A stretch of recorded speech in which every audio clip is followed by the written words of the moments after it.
এই সপ্তাহের মধ্যে কিন্তু বেশ ঐতিহাসিক কয়েকটা জিনিস হয়ে গেছে, ঠিক আছে। ফার্স্ট থিং, আজকে আমরা মোটামুটি ডিসকাস করতে যাই। প্রথমত তো বুদ্ধবাবু চলে গেছে, তাই আমাদের সকলেরই ব্যাকগ্রাউন্ডে বুদ্ধবাবু রয়েছেন, আশীর্বাদ দিচ্ছেন সকলকে। বাট হুম পয়েন্টটা হচ্ছে যে বুদ্ধবাবু মানে I I I honestly remember Buddhadev Bhattacharya to be the first kind of political figure that I saw on television when I was very young. মানে এটা একটা রাজনীতি কারেক্ট শুরু কারেক্ট কারেক্ট টাইপের ব্যাপারটাতে। And আমি হুম আমি হুম যখন 2004-এতে লোকসভা নির্বাচন, যে বারেতে 42টা সিটের মধ্যে বোধহয় কতগুলো 40টা সিট মতন কতগুলো জিতেছিল বোধহয় CPM, the highest it had ever gotten from Bengal. তখন আমি আমার পাড়ার সিপিএম ইউনিটের সাথে রিক্সায় ক্যাম্পেনও করেছিলাম। রিক্সায় তখন ওই চোঙা মাইক গুলো থাকে না, ওই চোঙা চোঙা মাইক গুলো নিয়ে বলতে বলতে যেত। তখন মোটামুটি সিপিএম এর এটাতে গেছিলাম। But since then lot has happened.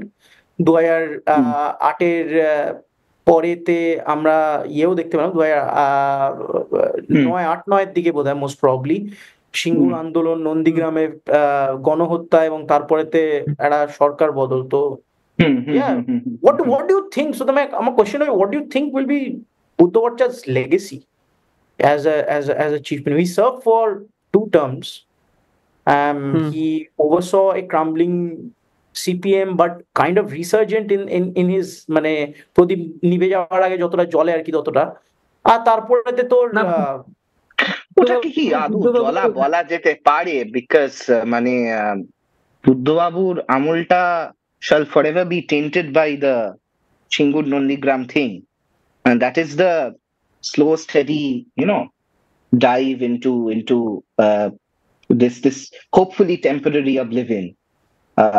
Sumit সরকারের মতন লোকেরা ইপিডব্লিউ তে লেখে এগুলো নিয়ে, ঠিক আছে, যারা লাইফ লং মার্ক্সবাদী স্কলার, পপুলার মেমোরিতে সেটা একরকম ভাবে মানে স্থাপিত হয়ে যায়। কারণ আমার এখনো মনে আছে, আমি তখন বয়স কত, 2007-এর মার্চ বোধ হয়, মামার সাথে ট্রেনে করে ফিরছি দিল্লি থেকে কলকাতা, মানে আমরা ঘুরতে গেছিলাম। তো ওই সময়তে মার্চের শুরুর দিকে, এক্সাক্ট ডেটটা মনে নেই, ট্রেনে থাকতেই এই ইয়েটা শুনছি, মানে খবর শুনছি যে এরকম হয়েছে, ফায়ারিং হয়েছে, ঠিক আছে। তো অলরেডি ছাত্র আন্দোলন শুরু হচ্ছে, হ্যানা ত্যানা। তো তখন আমি ক্লাস 6 বোধহয় সবে শুরু করছি। এবারে ওই সময়টা কিন্তু বলবো না ওটাকে পলিটিক্যাল এডুকেশন, ঠিক বলবো না, কিন্তু একটা প্রি পলিটিক্যাল এডুকেশন ওটাকে বলা যেতে পারে, in a manner of speaking, ঠিক আছে। তো মানে মানে ঠিক জাগরণটা হওয়ার আগেই যে এই যে একটা জগৎ আছে, এই যে জিনিসগুলো হয়, ঠিক আছে, এটা যে কেন ইম্পর্টেন্ট, কারণ স্কুলে ক্লাস 6-এর বাচ্চারাও এগুলো নিয়ে কথা বলছে, ঠিক আছে। স্কুলে টিচিং থেকে নন টিচিং স্টাফ সবাই এটা নিয়ে কথা বলছে, ঠিক আছে। আর তারপরে তখনই না তার কয়েক বছরের মধ্যেই বোধহয় কলকাতা টিভিতে শুরু হয়ে যায় খরাজের চণ্ডীপাঠ, ঠিক আছে। আর চণ্ডীপাঠ ছিল মানে আমাদের এখন ইউটিউবে যেরকম পডকাস্ট, তারই একটা আগের একটা ফর্ম বলা যেতে পারে। বোধহয় মোটামুটি 15 মিনিট থেকে আধা ঘন্টার মতো করে হতো এপিসোড, আমার ঠিক মনে নেই। আর ওই চণ্ডীপাঠের এপিসোডগুলোতে নাকি অভিনেতা কমেডিয়ান, আর ওর কমেডির থ্রুই আমি প্রথম একটু হলেও যা পলিটিক্যাল ডিসকোর্স শিখি, বুঝি। আর ওই কমেডির ডিসকোর্স কিন্তু তখন সিপিএম কে ধুয়ে মুছে রেখে দিত, ঘরে ঘরে লোকে দেখছে, ঠিক আছে, বাবার খুব ভালো লাগছে। তো এই সময়টার সাথে কিন্তু বুদ্ধদেবের ইমেজটা ওতপ্রোতভাবে জড়িয়ে গেছে। এবারে বুদ্ধদেবের ইমেজটাকে আমরা সেখান থেকে স্যালভেজ করতে পারবো কি না, বা সিপিএম কি করে উঠতে পারবে কি না, মানে অটল বিহারী বাজপেয়ীও এককালে অনেক রকম কথাই বলেছিল, ঠিক আছে। নেলি ম্যাসেকারের সময় অনেক কথা বলেছিল, সেগুলো লোকে মনে রাখে না। We did not remember all of that in 2018, ঠিক আছে, সবই ধুয়ে মুছে গেছে। রাম মন্দির, বাবরি মসজিদ যখন ভাঙলো বা ভাঙা হবে তার আগে, মানে এরকম অনেক এক্সাম্পলস তো আছেই। মানে লোকে ওনাকে একটা মানে as a liberal alternative face of BJP হিসেবে মনে রাখছে এখন, কিন্তু আদৌ তো সেটা নয়, সত্যি তো সেটা নয়, রেকর্ড দেখলেই বোঝা যায়। এবারে বুদ্ধবাবুর ক্ষেত্রে কি হবে সেটা এখন সময় বলতে পারবে, কিন্তু তো আপাতত আমি একটু সৌম্যদীপকে নিয়ে আসতে চাই। ব্যাপারটা হচ্ছে যে আমি জানি না তোর কতটা এটা মনে রয়েছে, বাট তুই আর আমি যখন কলেজে পড়তাম জামিয়াতে, তখন আমরা এটা নিয়ে হয়তো এবার ডিসকাস করেছিলাম যে বুদ্ধবাবু যখন সবে মানে মুখ্যমন্ত্রী হয়েছে 2002-3 নাগাদ মতন, is couple of years he has been on that chair, his promised sweeping reforms, etc. Henry Kissinger of all people, he visited Calcutta. Henry Kissinger, যে একটু কনটেক্সট বলে রাখি যে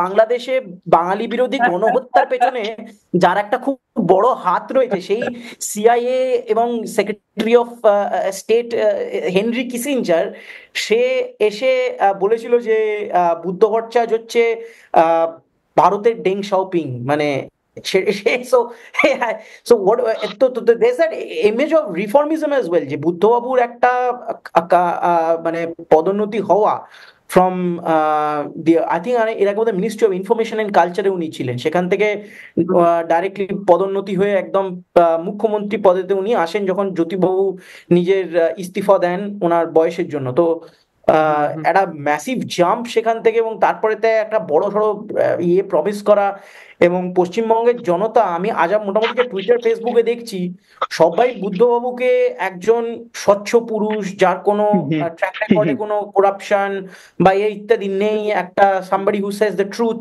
tales it like it is. আজকাল এরকম পলিটিশিয়ান পাওয়া যায় না, টাইপের ডিসকোর্স কিন্তু রয়েছে, এবং তখনও ছিল এটা, কিন্তু তৎকালীন বুদ্ধবাবুর সময়তেও ছিল। সো ইউনো, তোর কি মনে হয়, what do you think about that part of his legacy, about the attempts to মানে do whatever he wanted to do with whatever political economy পশ্চিমবঙ্গে যেটা ছিল সেটাকে চেঞ্জ করার? বা না, মানে সত্যি কথা বলতে গেলে মানে আমি দুটো কথা বলবো অ্যাকচুয়ালি। প্রথম তোর যে কথাটা বললে ওটা রেসপন্ড করবো হচ্ছে লেগেসির ব্যাপারটা। মানে সত্যি কথা বলতে গেলে এখন আজকাল বাংলায় যখন লোকের সাথে, মানে যখন কলকাতা ফিরি, মানে আমার বাংলা বলতে আমি কলকাতাই বলি, বিকজ আমার কলকাতার বাইরে খুবই কম যাওয়া হয় আজকাল। তাও আগে শিলিগুড়ি যেতাম, এখন কম যাওয়া হয়, তো ওখানকার লোকের সাথে খুব কম কথা হয়। তো কলকাতার লোকের সাথে যখনই কথা বলি, তোরাও শুনে থাকবি, হচ্ছে আমাদের এখানে শিল্প কোথায়, চাকরি কোথায়, তাই না? তো এই জিনিসটা না, মানে সময়ের সাথে সাথে না আর বুঝে উঠতে পারি না যে মানে ঠিক আছে, মানে নেই, বাট এক সময় তো আসছিল। মানে সিপিএম সরকার তো তাই চেষ্টা করেছিল, সিঙ্গুর নন্দীগ্রামের উদ্দেশ্য তো তাই ছিল, হ্যাঁ, তাই মানে ওখানে শিল্প হবে, ওখানে ফ্যাক্টরি আসবে, ঠিক আছে। হ্যাঁ, হ্যাঁ। এবার আমার বক্তব্য এখানে, আমি এবার দ্বিতীয় কথাটা বলছি। আমার মনে হয় এই যে বাংলাদেশ নিয়ে আমরা কথা বলবো ভাবছিলাম, চপ শিল্প নিয়ে কেউ কিছু বলেনি তো?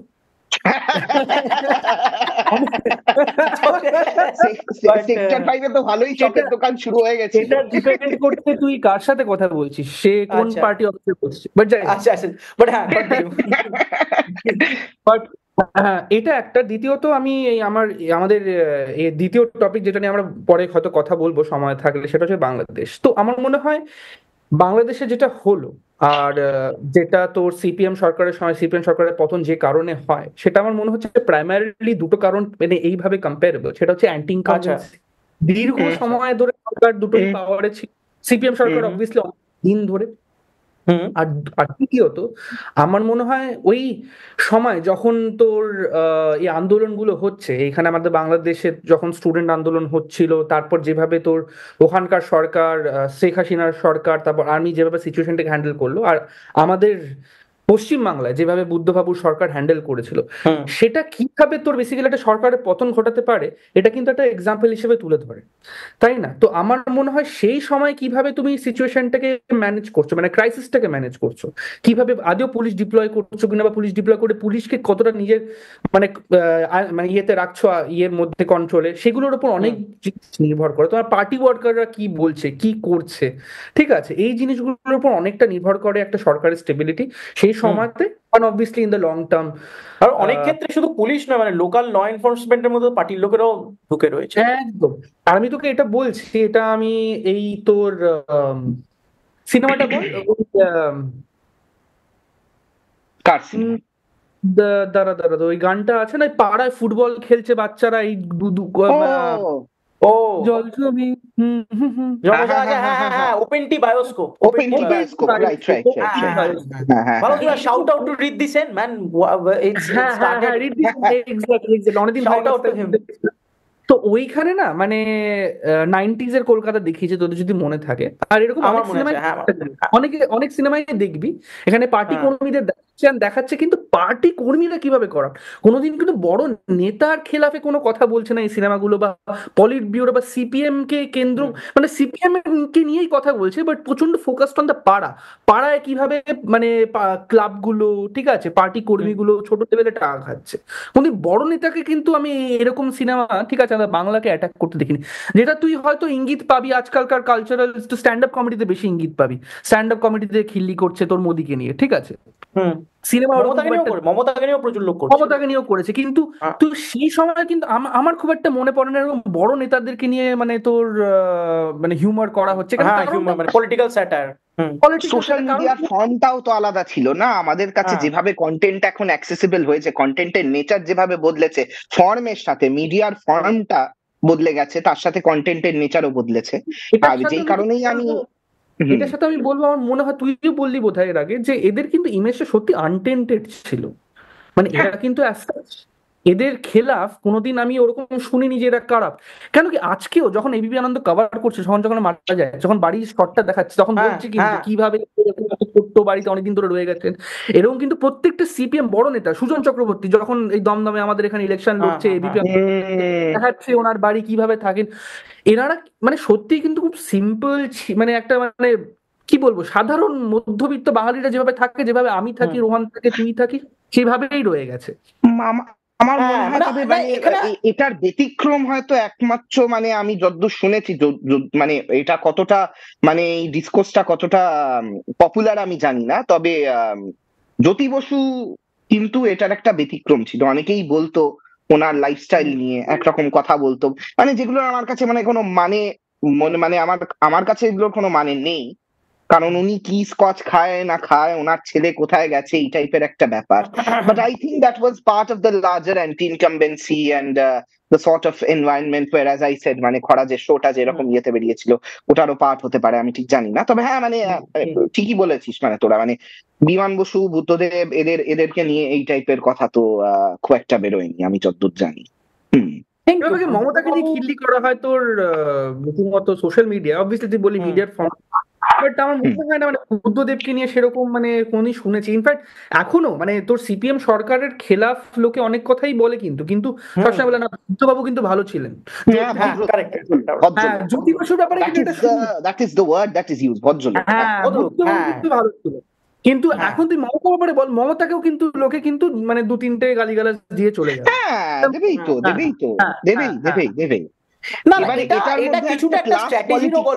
কি না আমি জানি না, তবে মানে আমার মনে হয় এটার মধ্যে কিছুটা স্ট্র্যাটেজিও আছে। যেমন তুই আজকে তৃণমূলের পার্টি কর্মীদেরকে যদি জিজ্ঞেস করিস, তৃণমূলের পার্টি কর্মী ওপেনলি বলবে যে মদন মিত্র থেকে শুরু করে একেবারে মানে পার্থ চট্টোপাধ্যায় সবাই মস্ত কোরাপ্ট, কিন্তু দিদিকে দেখো, দিদি তো সেই কালীঘাটের ওই বাড়িটাতেই থাকে, এখনো হাওয়াই চপ্পল পরে, এখনো সেই ধনেখালি শাড়ি পরছে, ঠিক আছে। তো এইটা একটা ইমেজের ব্যাপার, এবং পার্সোনালিকে কতটা কোরাপ্ট কে না, আমরা এই পয়েন্টটা খুব মুট। এবং বাঙালি মধ্যবিত্ত সার্কেলের মধ্যে যে বুদ্ধবাবু নিয়ে একটা বলা যেতে পারে সে সময়কার উন্মাদনা, যে বুদ্ধবাবু এসছেন মানে এবার একটা প্রগতিশীল বাংলা গড়ে উঠবে, কোট আনকোট প্রগতিশীল, from whatever they perceived as Jyoti Basu stifling the opportunities of the middle class.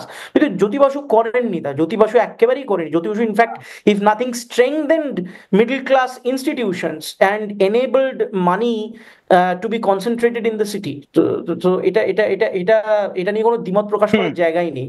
এবং কারণ তার সবচেয়ে বড় উদাহরণ নিজেই বুদ্ধবাবু, কারণ বুদ্ধবাবু আজকে দাঁড়িয়েছেন বিকজ বুদ্ধবাবু জ্যোতিবাবুর সিপিএম এর সময় থেকে উঠে এসছে। কারণ সেটাই হচ্ছে এমন একটা জায়গা যেখানে একটা সিরিয়াস লেভেলেতে মানে পলিটিক্যাল ডিসকোর্সকে সংকুচিত করে গ্রাম বাংলা থেকে কলকাতার মধ্যে এনে ফেলে দেওয়া, এবং কলকাতার পাওয়ার ব্রোকাররা নিজেদের মধ্যে আর কি হারিয়ে একেবারে নিজেদের মধ্যেই ডিসকাস করা, ফ্রম উইচ কামস বিকজ এমন তো নয় যে ওই সময়তে মাস ক্রিডেন্সিয়াল আর কারুর ছিল না। মাস ক্রিডেন্সিয়াল সময় অনিল বিশ্বাস থেকে শুরু অন্য লোকের অনেক বেশি ছিল।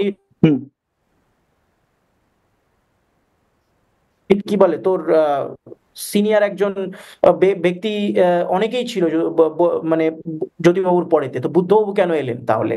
বুদ্ধবাবুর আসার পেছনে তো একটা খুব বড় রিজনই হচ্ছে যে এই ওভারওয়েলমিং একটা dominance of what I call the SFI syndrome in CPM, যেটা এখনো রয়েছে।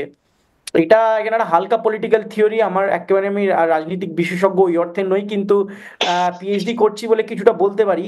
এটা হচ্ছে যে at the end of the day এর আগে আমরা দেখেছি যে বিভিন্ন রকমের যে মানে মাস অর্গানাইজেশন ছিল সিপিএম এর, এটা অল ইন্ডিয়া কিষাণ সভা হতে পারে, হ্যাঁ এক্স্যাক্টলি, কিষাণ সভা, তারপরে তো তোমার কি বলে আর বিভিন্ন সমস্ত যে অ্যালাইড অর্গানাইজেশন গুলো, ট্রেড ইউনিয়ন ইত্যাদি, এগুলোর মধ্যে থেকে জ্যোতিবাবু নিজেই তো রেলওয়ে ইউনিয়ন থেকে উঠে এসেছেন বোধহয়। জ্যোতি বসু নিজেই খড়গপুরে রেলওয়ে ইউনিয়ন করে উনি উঠে সাউথ ইস্টার্ন রেলওয়েতে উনি কাজ করেছেন, হ্যাঁ। এবং তারপরেতে অনিল বিশ্বাস, খুব বড় মানে নদিয়া কৃষ্ণনগর ওই সাইডটাতে অনিল বিশ্বাসের একদম গ্রাউন্ড লেভেলে কাজ। আমি যদি দেখি যে বর্ধমান সাইডেতে কোনার ফ্যামিলি, তাদের যে মানে হরেকৃষ্ণ কোনার এবং এদের যে আগুরিদের নিয়ে কাজ, যেটা অপারেশন বর্গা ইত্যাদি, ঠিকই বলেছিস, সেরকম না, সব ওই এসএফআই সিনড্রোম যেটা তুই বলছিস, হ্যাঁ ওইভাবে উঠে আসা কিন্তু নয়। মানে জ্যোতিবাবুর ক্যাবিনেটেতে মানে 1990s কি পরিবর্তন হয়েছে, 1990s বাংলা সমাজে কি পরিবর্তন হয়েছে সেটা নিয়ে তাহলে বড় আলোচনা হয়ে যেতে পারে, কিন্তু এবং সেটার ভালো একটা ইতিহাস লেখার সুযোগ হয়তো বর্তমানে যারা ইতিহাস পড়ছে তাদের আছে, বা আমরাই হয়তো লিখবো না, আমরা কিছুটা দেখেওছি। কিন্তু কথাটা হচ্ছে যে at the end of the day ওইটাই যে একটা এসএফআইজেশন অফ সিপিএম হয়ে যায়। কারণ আমি তারপর থেকে যা দেখেছি যে মানে এসএফআই এবং এসএফআই এর নেতাদের একটা আউটসাইজ ভয়েস থাকে কমিউনিস্ট পার্টি অফ ইন্ডিয়ার, অ্যাটলিস্ট মিডিয়া প্রেজেন্স এবং কি বলছে তার মধ্যে। মানে সে ওই ওই লোকটা হোক না, কি যে নামটা কি ছিল বল না, যে লোকটা পরে তৃণমূল জয়েন করলো, যে এসএফআই এর জেনারেল সেক্রেটারি,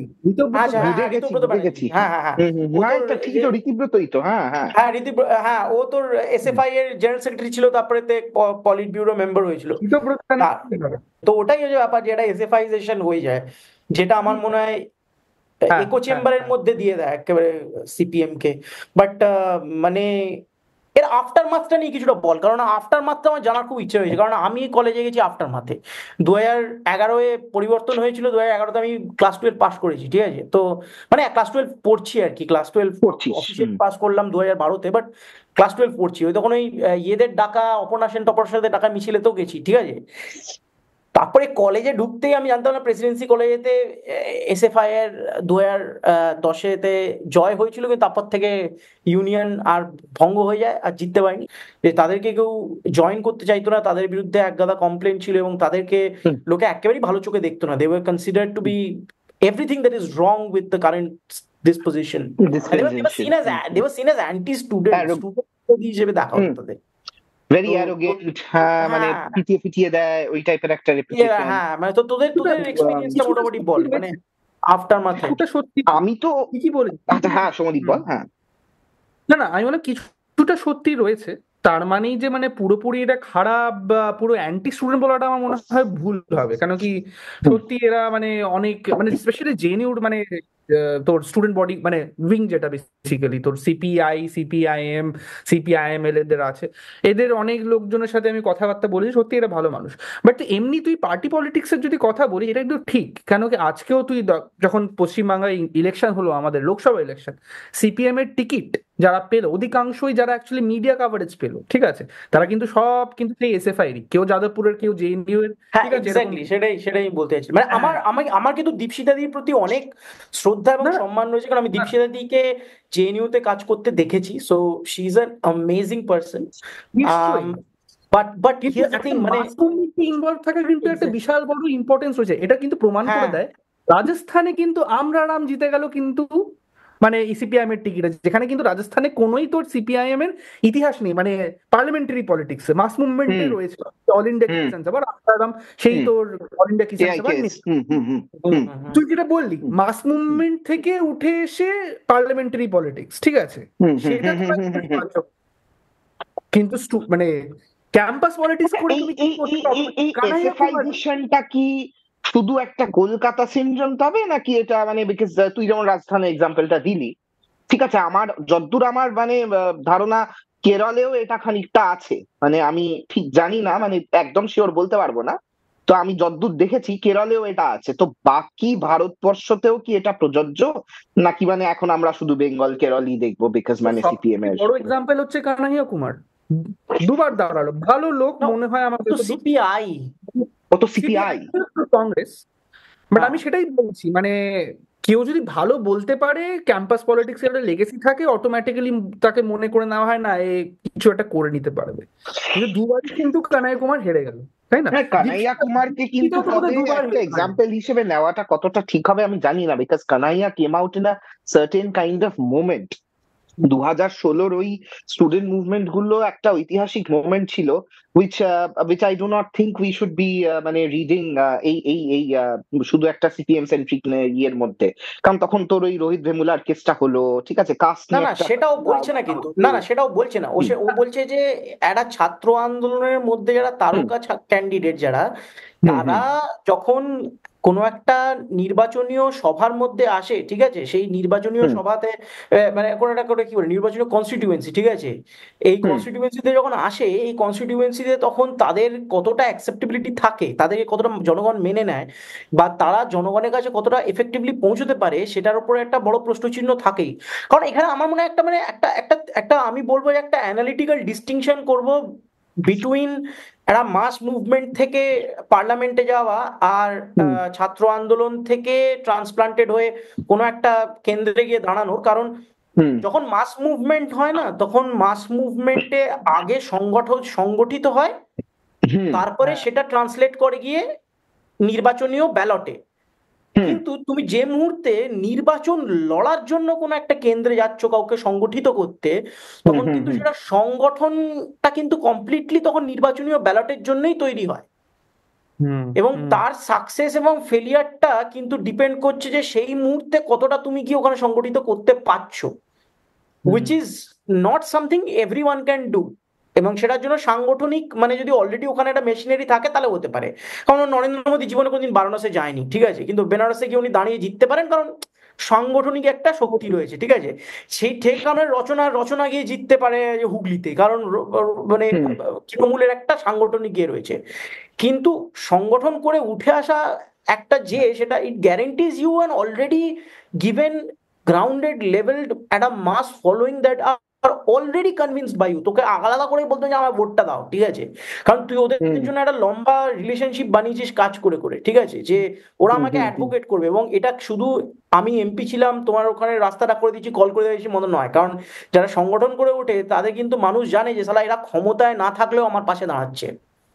একটা যারা যারা মোটামুটি এমপি এমএলএ যারা একটু পাইয়ে দেওয়ার রাজনীতি করে যারা ভোট তোলে, তাদের ব্যাপারটা যে ঠিক আছে এখন নেতাজি ক্ষমতায় রয়েছেন তাই নেতা আমাদেরকে দেখছে, কিন্তু যারা সাংগঠনিক নেতা হয় তারা জানে তারা ক্ষমতা নেই, পুলিশের ডান্ডা খাবে যে কোনো দিন, মানে ক্যাল খেয়ে তাদেরকে আমাদের তো মানে আইনের কোনো অভাব নেই যাদের মানে বিনা পারমিশনে তুলে নিয়ে গিয়ে বিনা বেলে রেখে দেওয়ার মতো আইনের তো কোনো অভাব নেই, তাই যে কোনো মুহূর্তে তুলে দিতে পারে, কিন্তু তাও আমাদের পাশে দাঁড়িয়ে রয়েছে। এই যে একটা ব্যাপার, এটার একটা বিশাল ইমোটিভ ফ্যাক্টর রয়েছে, যে জিনিসটা কিন্তু পরবর্তীকালে যে কারণেতে সেই ইমোটিভ ফ্যাক্টর গুলো আমার মনে হয় না এরা করতে পারলো। এবং কেরলের ব্যাপারটা আমি জানি না, বাট আমার আই সাসপেক্ট যে বিকজ কেরলের এডুকেশন রেটটা এত হাই, ওই জন্য, এবং ওদের প্রাইমারি স্কুলের রিচটা এতটা কি বলবো ডিপ এবং ইন্টারকানেক্টেড, যে মানে ওদের জেলায় জেলায় ওয়ার্ডে ওয়ার্ডে এতে এতে এত মানে প্রাইমারি স্কুল, এবং সেই স্কুলগুলোর স্ট্যান্ডার্ডও অন্যান্য রাজ্যের থেকে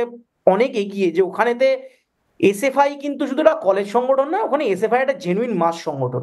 তাই ওখানে যদি এসএফআই নেতাও যায়, আমি আই উড সাসপেক্ট সো যে ওখানে মোটামুটি এসএফআই একটা ওই রকম মাস অর্গানাইজেশনই করছে। কারণ কেরলে তো আমাদের মতো কৃষি প্রধান ঠিক রাজ্যটা নয়, মানে প্লান্টেশন আছে কিন্তু এটা একটা মোটামুটি হিউম্যান রিসোর্স ইন্টেন্সিভ একটা একটা স্টেপের মধ্যে, মানব সম্পদ ওদের বেশি অনেক।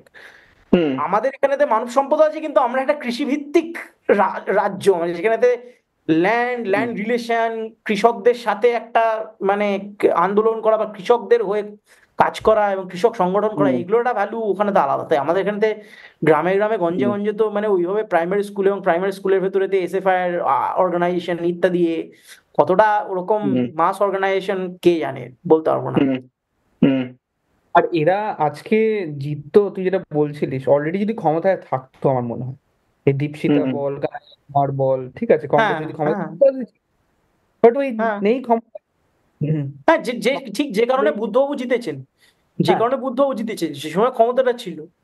তো মানে এক্ষেত্রে ফাইনাল ওয়ার্ড আমি চাইবো একটা, যেটা হচ্ছে যে আমরা কি বুদ্ধবাবুকে মানে একটা, অনেকে এটা বলেছে বাই দ্য ওয়ে, আমরা প্রথম নয়, যে বুদ্ধবাবু হচ্ছেন আমাদের পশ্চিমবঙ্গের গর্বাচেফ। ঠিক আছে, অলদো গর্বাচেফ কতটা রেসপন্সিবল সোভিয়েত ইউনিয়ন ভাঙার জন্য সেটা একটা ডাউটেড, বাট আমি যদি ওই ট্রেডিশনাল ইতিহাসের ধারণাটাকেই ধরে রাখি যে গর্বাচেভই নিজে এমন ভুলভাল ডিসিশন নিলেন যে সোভিয়েত রাশিয়া ভেঙে ভেঙে খণ্ডিত হয়ে গেল। তো পশ্চিমবঙ্গ তো খণ্ডিত হয়নি, কারণ বাংলাকে আর কতবারই বা ভাগ করবে। হ্যাঁ, কিন্তু ভাগ করার কথা চলছে কিন্তু এখন। চলছে, উত্তরবঙ্গ চলছে, কিন্তু সে ঠিক আছে, যতদিন গর্গ চট্টোপাধ্যায় রয়েছে ততদিন কি করে লোকে লোকে কি করতে পারে কে জানে। গর্গ চট্টোপাধ্যায় টুইট করে করে বিজেপিদেরকে হারিয়ে দেবেন বলেছেন। এবার ব্যাপারটা হচ্ছে যে হ্যাঁ না মানে ওটাই, যে কতটা উনি ডেং শপিং হতে গেছিলেন কিন্তু গর্বাচেভ হয়ে দাঁড়ালেন। হ্যাঁ, এই ব্যাপারটা ওই আরে ছোটবেলার জোক ছিল না, দূর সে দেখা তো অমিতাভ বচ্চন নজর আয়া, ওরকম একটা ব্যাপার। দূর সে দেখা তো মানে ডেং শপিং নজর আয়া, পাস আয়া তো গর্বাচেভ নিকলা, ওরকম একটা ব্যাপার। What do you think on this? মানে final, as a final sort of closing thoughts on Buddhadev as the Gorbachev of Bengal CPM? পেরেস্ট্রয়কাটা কি তাহলে আমাদের এখানে? হ্যাঁ, হলোই বা কোথায় পেরেস্ট্রয়কা? না, পেরেস্ট্রয়কা হয়েছিল ইন দ্য সেন্স যে মানে ওরা পলিটিক্যাল ইকোনমিটাকে রিয়ালাইন করেছিল। ওরা ফেমাসলি কম্পিউটার, ইংলিশ ইত্যাদি এসবগুলোর উপর অনেক স্ট্রেংথেন দিয়েছিল। সেটা তো অলরেডি হওয়া বিদেশি শুরু করে বিনিয়োগ নিয়ে দিয়েছিল। আসা, সালেম গ্রুপ, ঠিক আছে। 99-তে জ্যোতি বসুর ইন্টারভিউ উইথ কারণ থাপার অলরেডি উনি ওখানে এই টাইপের কথা বলতে শুরু করে দিয়েছেন, যেখানে আবার কারণ থাপার বলছে, so is this the reform Jyoti Basu? ঠিক আছে, বলছে যে no, we are responding to the reality as we see it, মানে এই টাইপের একটা ব্যাপার।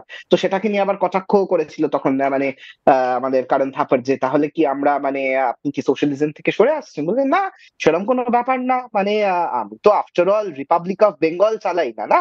তো এবারে এটার জন্য কিন্তু পুরোপুরি ওইভাবে তাহলে বুদ্ধদেবকে দায়ী করলে দেখা মানে আমার আমার মনে হয় না সেটা ঠিক। I don't think it's about his personality or about him. মানে এটা 91 এর পরে CPM realigning itself to neoliberal India and its realities. আমি একটা কারণেই বলবো না যে এটা মানে এটা গর্বাচেভ বলাটা ভুল হবে, কারণ আমাদের এখানে না সেভাবে পেরেস্ট্রয়কা হয়েছে, আর হতে হতেও থেমে গেছে যতটা হয়েছিল। আর গ্লাসনস্ট তো হয়ই। What is the glasnost of Bengal? Glasnost তো করেছিল আনন্দবাজার, যে এতগুলো একের পর এক স্টোরি করে গেছিল। আনন্দবাজার প্রায় 2003 থেকেই চালু হয়ে গেছিল আনন্দবাজারের স্টোরি একের পর এক। ওরা প্রথমে বুদ্ধবাবুকে একেবারে কি বলবো মানে রাজা হিসেবে ট্রিট করতেন, ওনার জন্য স্পেশাল সবসময় করেসপন্ডেন্স চলতো। হ্যাঁ, তারপরে ইভেন্চুয়ালি মমতা বন্দ্যোপাধ্যায়ের সাথে আনন্দবাজার নিজেদেরকে অ্যালাইন করতে থাকে, এবং সিপিএম এর হারের পেছনে অনেকে বলে আনন্দবাজারেরই একটা হাত রয়েছে, আনন্দবাজার নাকি সরকার পাল্টাতে পারে। সেই থিসিসটা আমরা 2021-এই মানে ডিসকোয়ালিফাই করে দিয়েছি, কারণ হায়ার অনেক কিছু করেছে, এখনো করে যাচ্ছে। হ্যাঁ মানে তাহলে বলতে হবে যে মানে তাহলে বলতে হবে যে মমতা বন্দ্যোপাধ্যায় স্টালিনের চেয়েও বেশি পাওয়ারফুল, ঠিক আছে, কারণ সামনে আনন্দবাজার রূপী চার্চিল বা সিআইএ দাঁড়িয়ে থাকলেও গুলাগ ছাড়াই কাজ করে দিল। গুলাগ ছাড়াই কাজ করে দিল কংগ্রেস ফর কালচারাল ফ্রিডম, আমাদের আনন্দবাজার পত্রিকা। তো এখান থেকে এবার হ্যাঁ বল বল বল। আমি বলছিলাম মানে এই যে তুই বললি মমতা বন্দ্যোপাধ্যায় কথাটা আসলো, সরি একটু অন্যদিকে নিয়ে যাচ্ছি বাট স্টিল রিলেটেড। তাহলে কি মানে মমতা বন্দ্যোপাধ্যায় মানে বড় মানে উনি বড় মাস লিডার কম্পেয়ার টু আমাদের জ্যোতি বাসু বা বুদ্ধদেব? জ্যোতি বাসুর চেয়ে বড় বলে আমার মনে হয় না, বাট বুদ্ধর থেকে ডেফিনেটলি বড়। বুদ্ধর থেকে বুদ্ধদেবের ওই মাস অ্যাপিলটা ছিলই না। না, ওই মাস অ্যাপিলটা ইমেজ হিসেবে ছিল, বাট মাস অ্যাপিল আর বুদ্ধদেব ওয়াজ অলওয়েজ মানে যতদূর আমি জানি, আমি ভুল হতে পারি, কিন্তু হি ওয়াজ অলওয়েজ দিস ভদ্রলোক পলিটিশিয়ান। মানে না একটা মানে ওনার ওই এখানে একটা তফাৎ আছে, ঠিক আছে, আর মাস উনি তো ইউনিয়ন করে তো ওরম ভাবে উঠে আসেননি না, না জ্যোতি তা বসুর ঠিক, মতন। হ্যাঁ তুই ঠিকই বলছিস, বাট আমার এখানে হুম যেটা সৌমদীপ জিজ্ঞেস করেছে যে mass leader, I think hmm mass appeal mass leader মধ্যে তফাৎ রয়েছে। মাস ঠিক অ্যাপিল ঠিক ঠিক শাহরুখ খানের রয়েছে, ঠিক আছে, কিন্তু শাহরুখ ঠিক খান ঠিক তো ঠিক। মাস লিডার হতে পারে না, ঠিক আছে, সেই অর্থে দেখতে গেলে এটা সেরকমই ব্যাপার, ঠিক আছে, যদিও এখন শাহরুখ খান আমাদের ব্র্যান্ড অ্যাম্বাসেডার, তো মাস অ্যাপিল মাস লিডারশিপের একটা সুন্দর আমরা বিবাহ বন্ধন দেখতে পাচ্ছি between the chief hmm minister seat and the king of Bollywood. But hmm পয়েন্টটা হচ্ছে যে মাস অ্যাপিল দিয়ে কলকাতা নাইট রাইডার্স চলতে পারে, দিনের পর দিন হেরে গেলেও লোকে স্পন্সর করতে পারে, কিন্তু মাস লিডারশিপ ছাড়া ইলেকশন যেতে জানা। মাস লিডারশিপ কিন্তু কেবলমাত্র অ্যাপিল নয়, but the ability to influence other people's decisions, মানে যে আজকে কারেক্ট। আমি একেবারে ডাইরেক্ট আমি বললাম মানে আমিই বললাম হুম এবং হুম হুম তোমরা হুম হুম সেটাকে হুম হুম। ফলো করবে, এই যে এবিলিটিটা এবং এটা ট্রাস্ট থাকা, লিডারশিপের প্রতি একটা ট্রাস্ট থাকে। অ্যাপিলের ক্ষেত্রে আমি বলবো ইটস অ্যান অ্যাডমিরেশন, এটা দূর থেকে ভালো লাগার মতো, ঠিক আছে, আমার মানে দেব ইজ আ মাস অ্যাপিল আছে, কিন্তু দেব অ্যাজ আ মাস লিডার নয় না, তো ইজ জাস্ট আ সাংসদ, তাহলে হুম। তো এরকমই একটা ব্যাপার।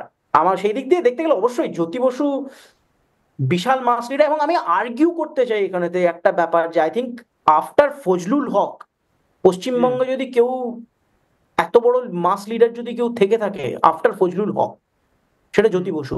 এবং আমি এক কাঠি ওপরেতে জ্যোতি বসুকে রাখবো ফজলুল হকের থেকে, সিম্পল রিজন যে যে সময় ফজলুল হক অত মানে বড় একটা ইলেকটোরেটকে ডমিনেট করেছেন, সেই সময়তে কিন্তু ইউনিভার্সাল ফ্র্যাঞ্চাইজি ছিল, অর্থাৎ তিনি সবাই ভোট দিতে পারতো না, হ্যাঁ যাদের হ্যাঁ একমাত্র জমি মানে ওনারশিপ ছিল, যারা জমির মালিক ছিল তারা দিতে পারতো, এবং অন্যান্য ঠিক। ব্যারিয়ার্স থাকতো, ঠিক আছে, এবং তখনকার দিনে ভোট অত পড়তো না, ভোটার অ্যাওয়ারনেস ছিল না, ডেমোক্রেসি ছিল না অতটা ওইরকম ভাবে জবের থেকে গণতন্ত্র মানে স্থাপিত হয়েছে পশ্চিমবঙ্গেতে। হ্যাঁ আমি এটা ফর বৃহৎ বাংলায় বলছি, কারণ বাংলাদেশে আমরা কোনো ডেমোক্রেটিক মানে ইয়ের কোনো ডেটা এভিডেন্স পাই না, কারণ হাসিনা বলো খালেদা জিয়া বলো সবাই মোটামুটি ভুয়ো ইলেকশনেই জিতেছে, কেউ কোনোদিন ফ্রি অ্যান্ড ফেয়ার ইলেকশনে জেতেনি।